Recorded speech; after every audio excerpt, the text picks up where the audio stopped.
That's our jam. That's our jam, Queenie Sateen. We are rolling. Rolling with Hi, the love. homies. How are you? I'm good. I'm glad you're here. Thank you for having me. Can we do the Queenie Sateen prequel? I'm walking around the AVN floor, not identifying myself as a director or a producer or a fan or anything. And for some reason, I walked up to you. I think I was over with Jen, and we were doing the Pornhub game where we were dropping the claw into the thing. Do you remember this? Yeah. The machine kept going out. And I walked over. I said, I don't know how we started talking. You were so kind to me. Oh my God. You were so nice. And in that kind of situation where there's fans and some of the fans get unruly and they're kind of yucky and some are okay, you just were smiley and you were just lovely. Thank you. That's my first, you know how first impressions really last too?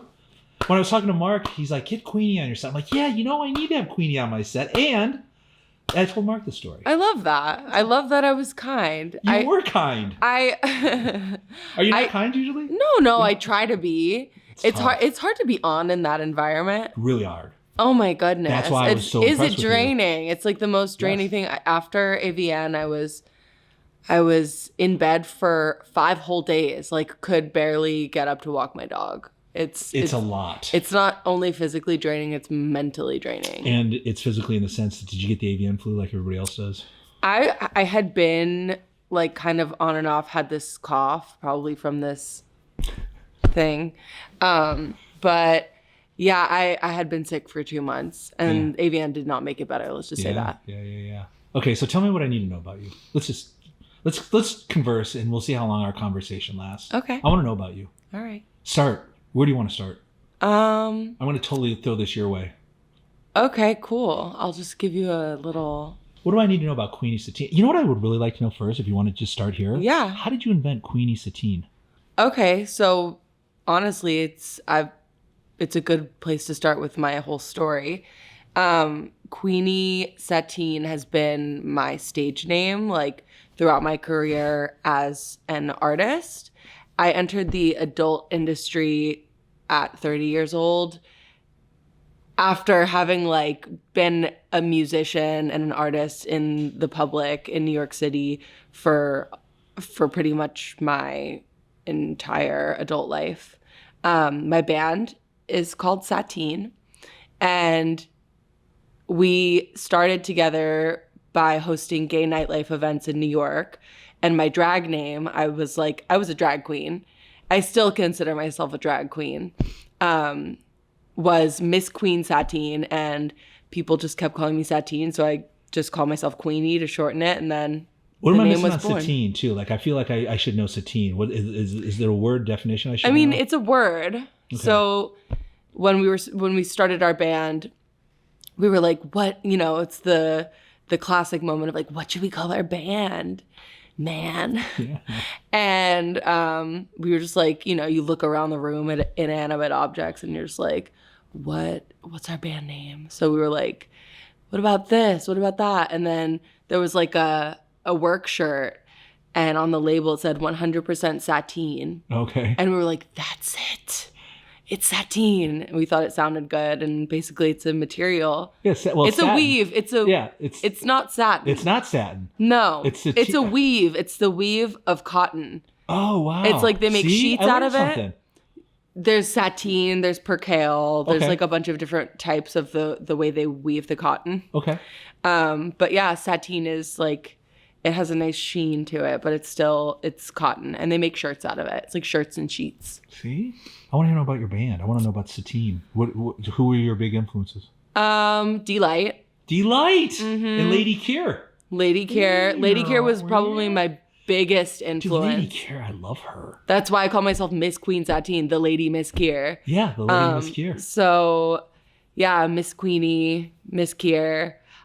I love Lady Keir. I was in the same room with her once because, so basically we idolize all the people that came before us in New York gay nightlife. RuPaul, Delight, Amanda Lepore, who's a friend. Yeah. All these people and the music of that era. And I really wanted to emulate that experience. So we ended up hosting the same parties that all those people did in the 80s, 90s. We were hosting that same promoter, Suzanne Barsh, her parties, 20, 30 years later. You are a true creative. Thank you. There's a lot of sex workers that are creatives. Yeah, we're cool people. Well, and it's been that way. The history is that, Do you know there's a Man Ray, the artist from the 20s, 30s. There's a thing, one of the hardest things you can find that he made was a POV book of him fucking Kiki from Montparnasse. Do you have it? No, I've never even seen one. It's That's so really cool. rare. But he was doing POV shit like in the 20s. He was a fucking pervert. He was a pervert. Creatives are perverts. All the Dadaists were true perverts. Pervs. Okay. Crazy story. Do you know about the Black Dahlia murder? A little bit. You know that he was friends with Man Ray? Oh, yeah. Man Ray was here whittling chessboards. If you go to a flea market, if you see a chessboard, run to it, flip it over, and if it says Man Ray, you've got a big deal, because apparently he made a bunch of them here. Oh, wow. Yeah, I didn't know that. Yeah, I learned That's that. cool. Yeah. But yeah, the guy who did all these murders was like friends with Man Ray and obsessed with him. Well, the murder was like inspired by a bunch of his works. I've seen that. So they wrote a book on it. They wrote a book on it, or there's some sort of article. There was a podcast actually Maybe that the descendants of the murderer, it's like his great grandkids, made a podcast about him. But they still don't know who it was, right?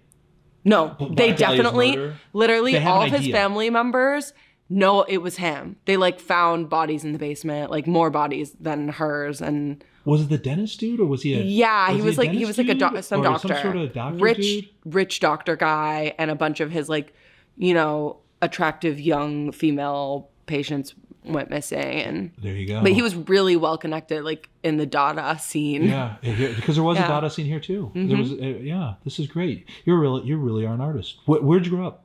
I grew up in South Florida. Okay. And when I was 17, I moved to New York. So I consider myself a New Yorker. I always say I raised myself in New York. What drew you from? I'm assuming you're Miami, like Dade County, kind of South Florida. But honestly, really close. Yeah. Broward County. What drew you up to New York and the art? And you were an artist. There's a simpatico between New York and LA. I grew up always. All my friends' parents were New Yorkers. My dad was he was born in New York, raised in Puerto Rico. But I always grew up going with my mom, going and seeing plays and shopping, and it was really formative for me. And I think I was 11 when I decided I'm going to live in New York. Right. And then as I got older, it became, I want to be a lifer. I want to just raise kids in New York. I want to just completely live in New York my entire life. And at 17, you made that happen. I did. Which is ballsy for 13 years. For a 17-year-old, that's ballsy. That's not an easy thing to do. I went to art school, so that was my excuse to go to New York to my extended family. I was I got accepted to one school in New York, and it was Parsons, and I went there. Deal. Yeah, I know Parsons. I was really into drawing and painting in high school, and I was pretty good at it. So my portfolio got me into Parsons, and then once I got to New York, I was fuck this shit. I was on every street corner singing in harmony with weird folkies in the village. You're a true bohemian. You would have been a beatnik. Totally. You would have been a Dadaist in the 20s. You would have been a beatnik in the 50s. You would have been a hippie in the 60s. What would you have been in the 70s? A dreamlander, hopefully. What's a dreamlander? I'm obsessed with John Waters. Yeah. And I'm reading, do you know who Cookie Mueller is? Yeah. I'm reading her books right now. No, I would I've never hope read Cookie. that I would have wound up in Baltimore at some point and been in John Waters movies. Did you go? I'm sorry. Because I'm so excited that you know this stuff. See, the audience has just dropped. There's going to be about 3 people that watch this that are going to know about Cookie Mueller and John Waters in Baltimore. And I just watched his first movie on, I can't even think the name of it, Before Pink Flamingos. Murder Mayhem? Dirty Shame? Mayhem? No, it's the Dirty weird Shame black and maybe it's the weird black Mondo and white Trasho. one. Mondo Trasho. I think that was it. Mondo Trasho. Yeah, see, but we're losing before that everybody. was Eat Your Makeup and Hag in a Black Leather Jacket. See, you know all this stuff. I'm excited. I'm a weirdo. You're not as weird as me. We're weird. Is this a competition? Yeah, let's do it. No, I feel very weird, and the older I get, the weirder I feel. Yeah, I think everyone feels weird. Yeah, maybe. Do you think like Taylor Swift feels weird? She's got such a huge audience. I think she feels like she has a huge audience, but it seems I don't really know her work at all, but from what I hear secondhand via pop culture podcasts is that she feels really misunderstood and that she feels like an underdog, which is really interesting to me, that you could be like having stadium tours that are causing earthquakes and then simultaneously feeling like an underdog is like really fascinating to me. Yeah, that's an interesting thing. So Sateen was kind of poppy, disco-y. How did you describe your band then? So for the people who don't know who Delight was. I would say Sateen is 90s house meets 70s disco, and we always said our music was really gay. We were married. My ex is a trans woman. Her name is Ruby, and we were married for 9 years, and during like our marriage, we made a bunch of music and went on tour and did a bunch of nightlife stuff. And Ruby was part of Sateen as well. It was just us two. It was just you two. Okay, yeah. Right on. And what was your role in Sateen? Like, were you singing? Singer. You were singing? And she did production. Gotcha. And then when we played live, it was like... You had to have a DJ or something, right? We DJ'd our own tracks. Okay. And she would play guitar, which she is really good at. And I would sing and dance and go into the audience and make people dance, make people walk the runway. Our shows were like really, really, really fun. How do we segue into pornography? So you're 17, and then when does Sateen start? Sateen started... Sateen, yeah. Or Sateen. A lot of people say Sateen. Sateen. I'll try to say it right. Patata. Tomato. So I'm 17. I moved to New York. I have a folk era, and then I start some bands. I never feel like it's right until I meet Ruby. We have sonic similarities in our tastes. We are interested in the same cultural things. And then we decide we want to do drag. She decides she wants to do drag. Back then, like, we were a hetero couple. And then it became this journey into drag and nightlife and dance music. So, and this was before Ruby transitioned? Mm-hmm. Okay. Gotcha. And then, she came out to me as trans after we were married. Yeah. And then... How did that... Do you want to talk about that? Sure. You know, I'm reading Lucy Sante's book. She just wrote a book. She used to be... Her dead name's Luke. And Luke was one of my favorite writers.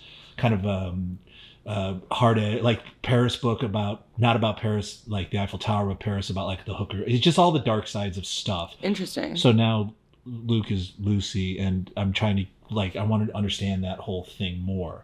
So when Ruby said, I'm Ruby and I want to transition, what went through your head? I mean, obviously I was like, we had at this point already like started building a career and a band together. And I was also like very much in love with her. So I was like, you know what? If I love you now and you are not like fully yourself, imagine if like you are like fully yourself, fully feeling good in your skin, like how much am I gonna love you?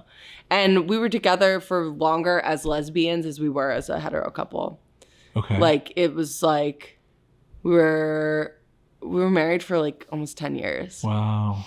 But yeah, so basically in the pandemic, I feel like this is where everyone's like porn journey these days is like starts, is everyone makes an OnlyFans, right? So we did that. You're so right. This was as big to me, the OnlyFans movement. I call it a movement. When I got here in 2002 in Porn Valley, we were the new girls had internet rates. If they did internet. Some girls didn't do internet because it was beneath them. They only would do DVDs and VHSs. So we come in and like, I called Spiegler up and I'm like, hey, we want to book so-and-so. What's it for? blacksonblondes.com. Oh, it's an internet. Her boy-girl rate for that is, $700. But if it was DVD, her boy-girl rate would have been $1,100. And I think that was a big cataclysmic change. And we haven't even seen that. We saw that kind of in 2008 when the tubes took over and those guys figured out how to put a dirty movie instead of into Kazaa or into LimeWire or into Napster. They could put a dirty movie on a web browser, and now you can safely, somewhat, watch the dirty movie. That was kind of cataclysmic, but not as much as what you just said. I think the COVID OnlyFans thing was giant. I had started stripping right before the pandemic, so that was my first foray into sex work. It was like So my parents passed away when I was young, and I pretty much spent all the money that they left me, and it was like, okay, time to get like in putting it into my art and my project, and it was like, okay, time to do some work, and stripping seemed intriguing, and it was great. And then the pandemic hit right like 6 months in. No stripping. And nothing. Literally. No money. And streaming is pennies. Right. Especially when you're like an underground project, with a fan base, but still it's like, even if you have a super successful project, streaming is not anything. So it was like, okay, what are we going to do? And we had an online following. So we were like, okay, let's make an OF. And we did that. That was my first like foray into it. Wasn't something that What's NOF? I'm sorry. NOF. OnlyFans. Oh, NO. Okay, I'm sorry. NOF. Sorry, it's shorthand. No, I'm like, wait, NOF. I thought you said NOF. But yes, and OnlyFans. You made the OnlyFans. Yeah. And then basically like I don't know what I was doing with that. We were just posting like naked pictures, lingerie photos, and right. But we had made a couple tapes and we would sell them. But like we were doing pretty well, and it just from our fans, I guess, wanting to see what our sex life was like. So a pre-transitioned Ruby was in your boy-girl scenes? No. No, this is post. Post. Oh, so you guys are doing girl, Ruby. Oh, okay. How did that, how did you market that? I'm curious.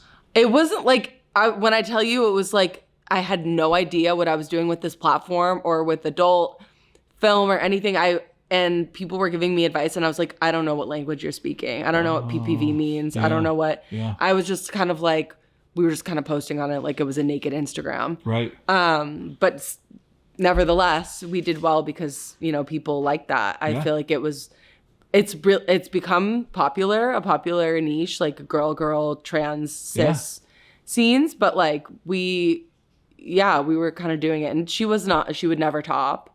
So it was more like me topping her, and then us like kind of masturbating next to each other. Gotcha. But yeah, she didn't love that, for her own personal reasons. Sure. But I was kind of into it, and then after things kind of got a little back to normal in New York, I started dancing again, and I was like, you know what? I feel like it would be great if I could tell these guys I was meeting at the strip club that like they could come to my OnlyFans. Sure. So then I started doing some solo stuff, and like making, like little sex tapes with like guys I was hooking up with because we had opened up our relationship. Yep. And yeah, it kind of was born from there. Once we ended our romantic relationship, I already had people in the adult industry, in the mainstream industry, like being like, you should join this agency, you should do this. And I was just kind of like, okay, I would like to do something to redefine myself as an individual, and why not? Why not get an agent for porn? Why not do this? That's cool. I love Chicholina. Yeah. And like it was like, it was something I was like, that sounds cool, but had no idea what went into it. I couldn't have told you like the names of like 5 porn stars, honestly, like zero knowledge. Who turned down to Spiegler? Do you remember? It was me. Well, it was the movie Pleasure. Yeah. Did you like that movie?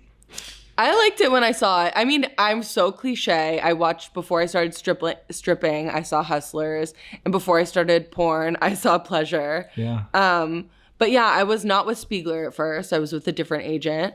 It was someone that a male talent had recommended to me, and then I became unhappy there. Yeah. And I met Spiegler at AVN last year, and he was cool. And I was just like, this guy seems cool. I like him. I like his vibe. He doesn't seem like a cheesy car salesman, like trying to convince you that he's the greatest or whatever. Like, no, he's just like does his job, which is great. So we talked and we played the Spiegler game. Yeah. I know the Spiegler game very well. The initiation game. And how many times did you have to like do something at it? Oh my God, it was months. Yeah. It was months. At 3:30. 3:30 on Friday, give me a call. Yeah. For 2 months. Yeah. And I kept calling him and at the right time. And you weren't 3:35. You weren't 3:39. No. You were 3:30. Exactly. Fuck yeah. So yeah. You were 15 minutes early today. I was. Yes, you were. I was early. Yeah. That's great. All right, so you figured out. So you go to Spiegler. If I'm Queenie Sateen collector, where do I find your first commercially made pornography? Your very first scene. Very first scene, Team Skeet. Yeah. It's like one of those first scenes. Yeah. It's like, I forget what they call it. She's New. Okay. And you're sitting down at the Team Skeet table, signing all the paperwork, and what's going through your head? Like, guess I'm doing this. It's really happening.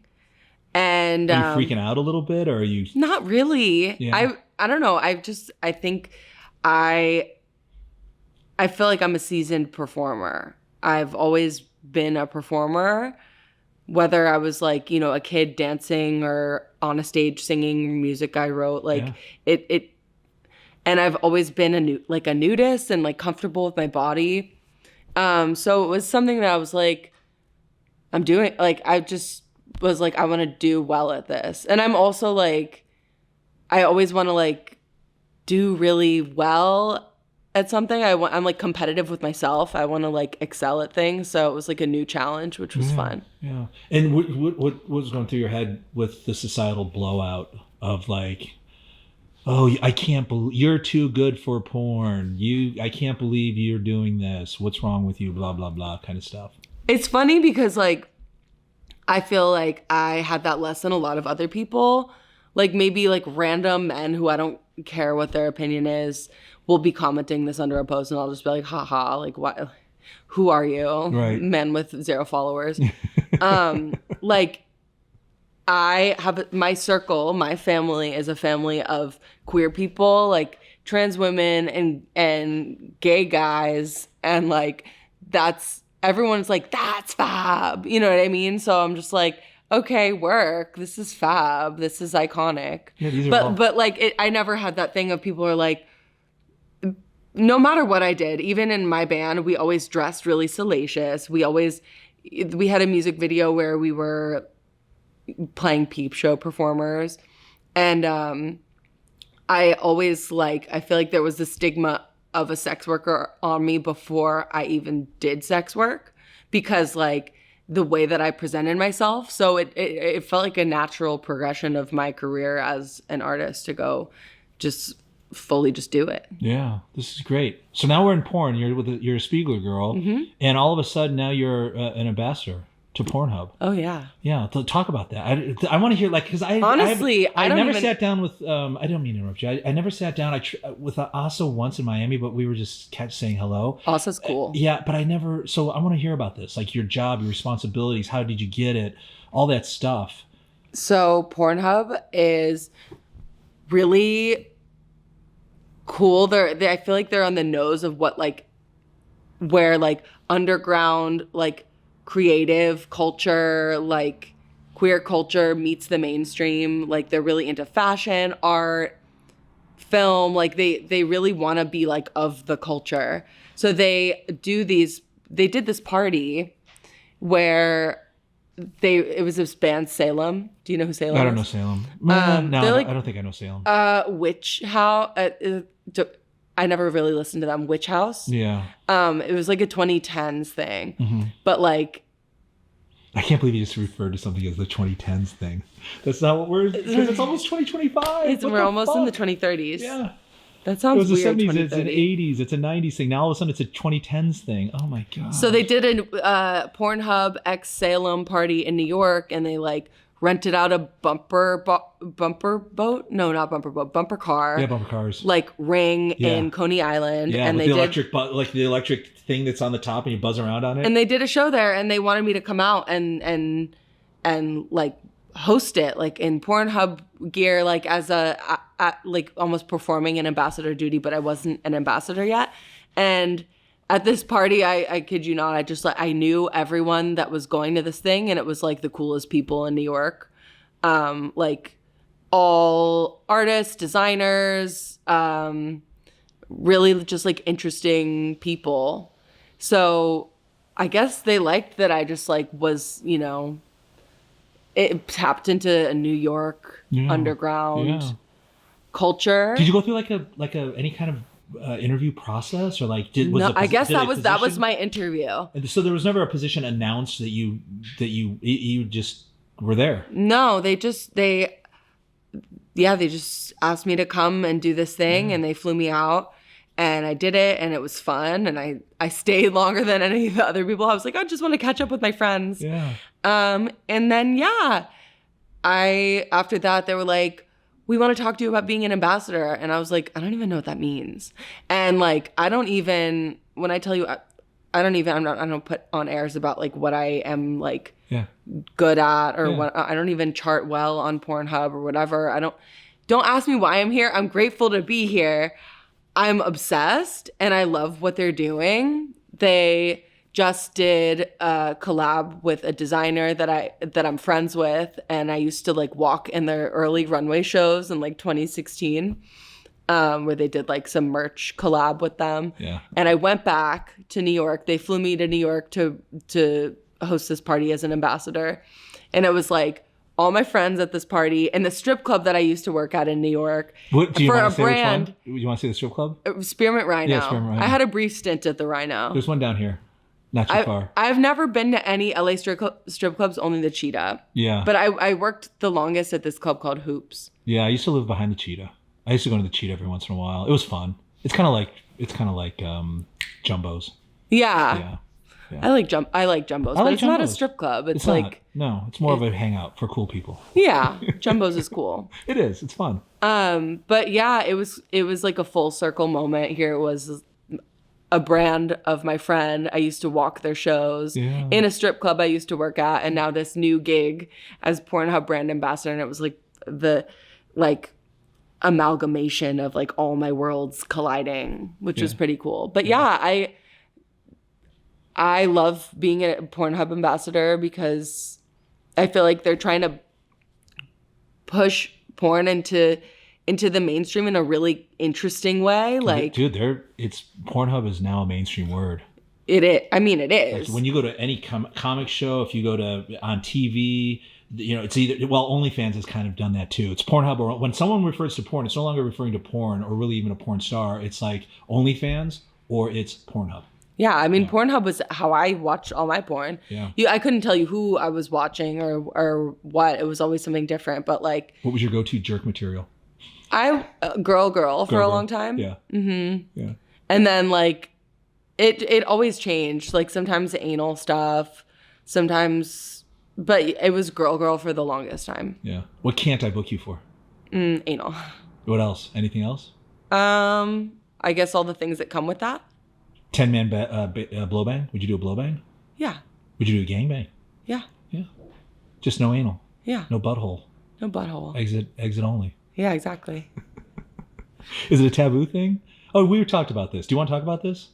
We talked about it off camera. Now I remember. My 60-year-old man brain farts a whole bunch, so you don't have to talk about it if you don't want to. It's something that I don't feel comfortable. I want it to be right place, right time. Yeah. I feel like we can make some I want to make love porn, and I can stick it in your booty hole really quick. No? Is that not good? No. Okay. Damn it. I do love anal, but it's complicated. Dude, once you open up that can of worms, can I just say, as a producer of 22 years, if you do anal, there's no going back. I know. Everybody wants to book you for anal. Or like with me, my old producer would call me and go, she does anal, why didn't you book her for anal? Do anal. She have to do anal. Anal. But dude, you'll continue to work for a long time. Yeah. I'm here for a good time, not a long time. Double vag? Yeah. I've done it in my personal life. Have you? I've been DP'd in my personal life. Look at you go, girl. I've done double vag. Naughty slut. Yeah, that was like something I jerked off to for like a long time. When I found out that was a thing, I was like, that's so hot. Yeah. What makes you always come in your private sex life? Really good head. Yeah. There you go. And it's rare. How rare? 1 in 100? Yeah, 1 in 50? 1 in 100, maybe. You have to go through 300 people to get that cum. Yeah, that's my favorite way to come. Yeah. But like for me, I don't come without clit stimulation. So like I can't. I was actually talking to Asa about this last night. She's like, I bet you Asa can make you come. I've never fucked her. I would love to. Legend. She's so tiny. We were standing next to each other and I was in 10-inch, 12-inch pleasers. Really? And even in her pleasers, I felt like we were like Danny DeVito and Arnold Schwarzenegger. It was like, I was like gigantic next to her. You do Dom bus stuff, I bet. I get a Dom vibe from you. Like, men just love to fucking... I feel like everyone says that to me. I have only done one Dom scene. I've never like done Dom-y things in my personal life. Okay. I just prefer like my personal preference is just like passionate, creative, messy sex. Yeah, creative. You would have liked it. Like in the 05, 06 era, there was a guy named Ian McKay that was making alt porn. He was trying his hardest to make kind of like art house porn. It was okay. I don't think it sold very well, but maybe it did. I guess people don't really jerk off to things that look cool. Yeah. Well, yeah. It turns into an audience. This whole thing turns into an audience. And boy, and now in this day and age where everybody's got a number, you're 154 on Pornhub. You've got 873,000 followers on Twitter. You've got this many likes on this. It's all quantitative now, or qualitative rather. So that's what it turns into. And let's face it, all the things that you and I like the Cocteau Twins or John Waters movies or Cookie Mueller, you know, those aren't the popular things. Yeah. I mean, but like, I don't know. I think a lot of people's goal is to be popular. That's not necessarily my goal. Yeah, it is. Everybody likes attention and an audience. I mean, I care about my audience being like a certain way rather than having like a broad audience where it's like, I'd rather have a cool small audience than like an awful gigantic audience. Yeah. I feel like I've got a cool small audience. Yeah. See? I really do. Not to turn this on me, but and it's a reflection of you. Like still to this day, like literally last night at the Pornhub Awards, a girl with a polka dot face, like a full drag look, like Club Kid, some Lee Bowery reference or something, comes up to me and goes, "Oh my God, like I'm such a huge fan of Sateen." Like it's always like these amazing high femme girls that are super hot or like cool queer people like come up to me in the street and they're like the people that like I would want to come up to me. You know what I mean? And they're like, what you did changed shit for me, changed my life or whatever. And that's cool. I like that. I don't like when people come up to me and they're like, I've seen your content. What are you doing right now? That doesn't come over to my house. Let's make like I'm just DTF anyone. Hey, guess what? What? 32 minutes. We're up past a half hour. We did it? Yeah, we're 2 over. Oh my goodness. We're going to go on 3 over soon. Well. Yeah, let's go make us some smut. Speaking of that, let's make some medium level production smut. Hell yeah. That's not the way I want to say it. A smaller audience smut than Vixen and browsers. We're going to do niche. Never too niche. Remember this. Never too niche. Never too niche. Yep.